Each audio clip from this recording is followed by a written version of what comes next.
এখন দুর্ভাগ্যজনক বাস্তবতা হলো যে গ্রামে হোক শহরে হোক ঈদ হয়ে গেছে, আমাদের মসজিদে গিয়ে কোনো রকম ঈদের নামাজটা পড়ে বাসায় এসে মোবাইলে ফেসবুকে স্ক্রল করা, এটা আসলে প্রকৃত ঈদ হতে পারে না। ঈদ উপলক্ষে আত্মীয় স্বজনের বাসা বাড়িতে যেমন যাওয়া দরকার, আনন্দ ভাগাভাগি করা দরকার, মোবাইলের স্ক্রিনের বাইরে এসে ঈদটাকে উপভোগ করা আমাদের প্রত্যেককে চেষ্টা করতে হবে। বাচ্চাদের জন্য দেখা যায় দুর্ভাগ্যজনক যে ঈদের দিনও তারা ট্যাব নিয়ে, মোবাইল নিয়ে গেমস, কার্টুন ইত্যাদিতে ব্যস্ত থাকে।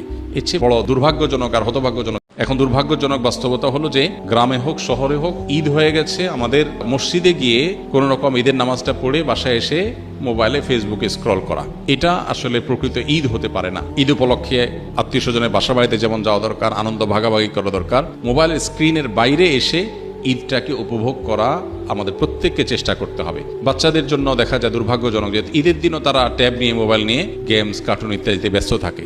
এর চেয়ে বড় দুর্ভাগ্যজনক আর হতভাগ্যজনক এখন দুর্ভাগ্যজনক বাস্তবতা হলো যে